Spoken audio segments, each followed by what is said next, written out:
This Sunday, the kickoff is back live on the Kickoff YouTube channel from 4 o'clock. It's Newcastle versus Liverpool in a heated battle for top four. Last season, Liverpool did the double over us, including a 99th minute winner at Anfield, where Jurgen Klopp rubbed salt right in the wounds, claiming it was a victory for football and Newcastle are anti-football. Well, revenge is sweet, and we won it this weekend. There's everything to play for. It's all the football, all the time, on the kickoff this Sunday, 4 o'clock live. I'll see you there.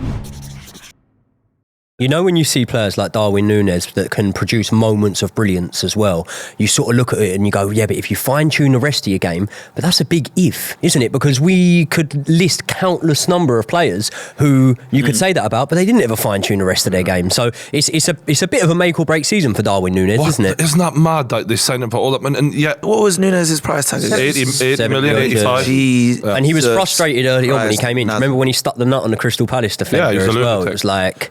I got Liverpool friends, they're on the wind-up. They were saying, oh yeah, he's in the second coming of Suarez. I actually think this guy can get you plenty of goals in a Premier League season if you play it to his strengths. You buy a lad with those attributes and yet you don't play to his strengths. No wonder you're not getting the best out of him. He's got it hard though, Jurgen Klopp, and his shoestring budget, you know. I watch his press conferences sometimes and I'm like, it's like I'm watching a really emotional documentary. I start welling up a little bit. When he was winning so often and he was, you know, I wasn't aware of the mourning so much.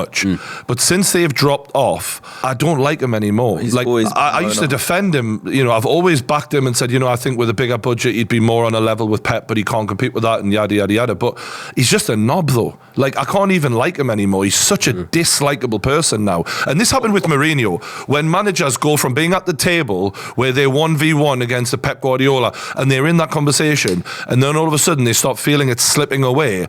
Some of them, because they're such die-hard competitors, turn into complete dickheads.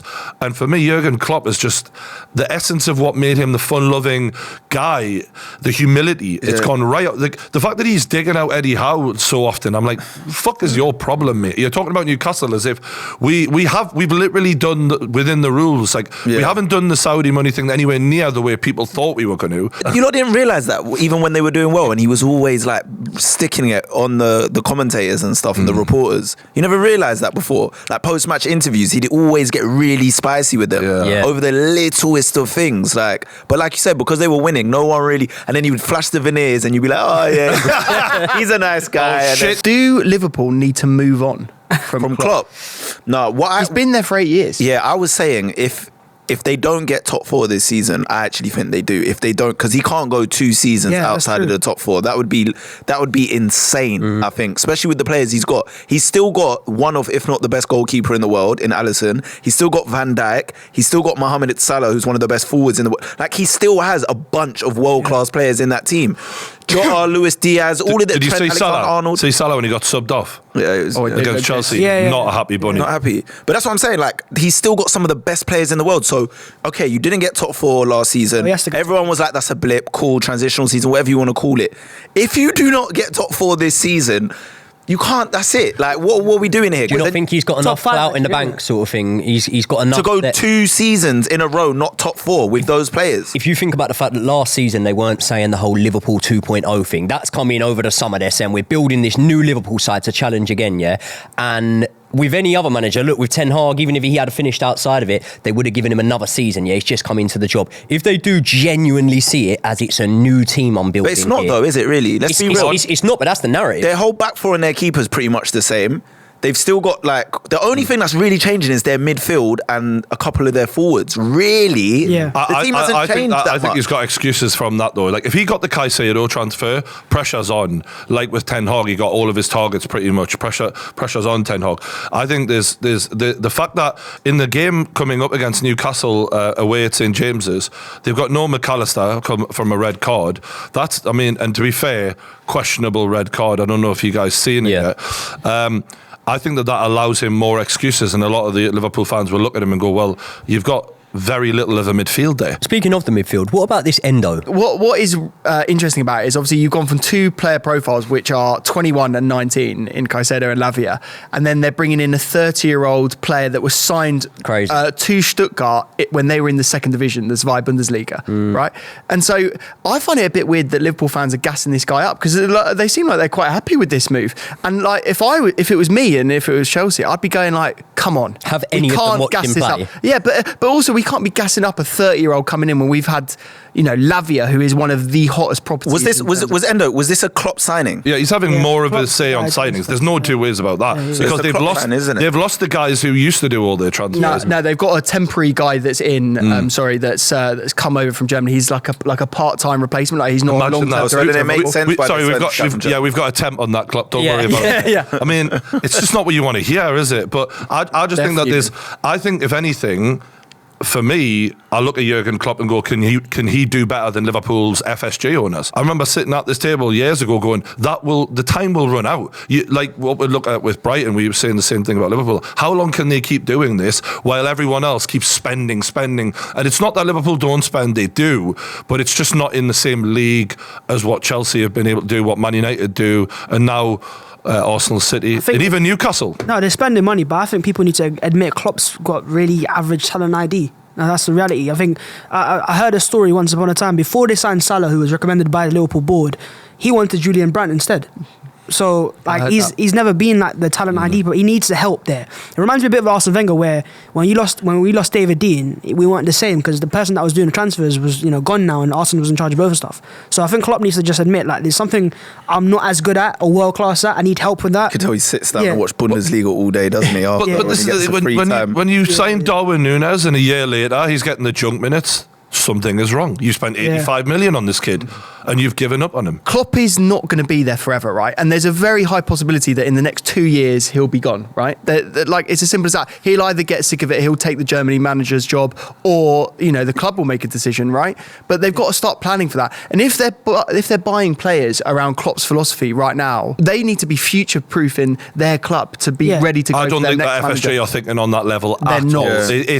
That's scary. It's just like the Man United model, which is how long can we keep this old ship just packed together with use a bit of fucking blue tack, a bit of glue, a bit of sellotape, and just keep it going until some fucker comes and buys it off us. Yeah, they don't. And that's why they're just hoping that Klopp will put up with this. There's no long-term and keep improving players.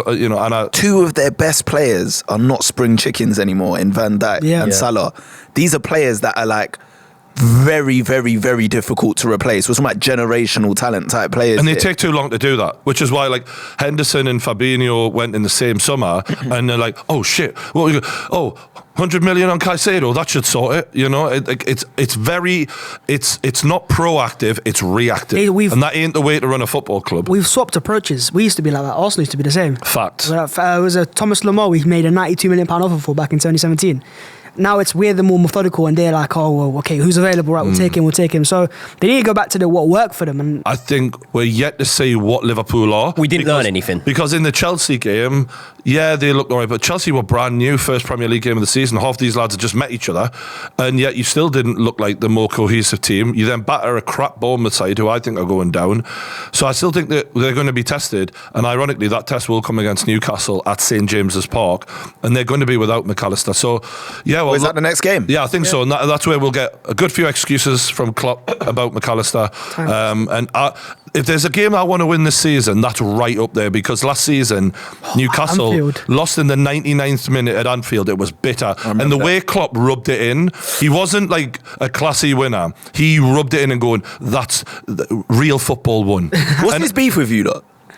I don't know. I've got no idea, because when I watch Newcastle, I'm like, do you know, like since Eddie Howe took over, we have the most four or more goal in a game scored than anyone else in the Premier League. Yeah. We are the entertainers. We battered Villa. We are going to do that to like 5 teams this season. That's just what we've been doing. Like even more than Arsenal and Man City. So when he's like, oh, we're just time wasters, I'm like, where the fuck has this come from? You know, when you look at the way that Jurgen Klopp's attitude and the perception of him has shifted, we can compare it to to like a lot of boxers and even just sportsmen from other things. They say, don't they, if you stay long enough, you'll become a villain. And it's absolutely, it is almost like that. I see it with a lot of fighters throughout all the time I've watched any sort of combat sport, and you see a lot of them that have reached those heights. Oh, you got to shoot. And any hero stays long enough to become a villain, and you can sort of see that Jurgen Klopp is the sort of bitterness is now coming into him. I think the fans are definitely noticing it as well. Like, to be fair, I'm not a Liverpool fan, but I think they're also questioning like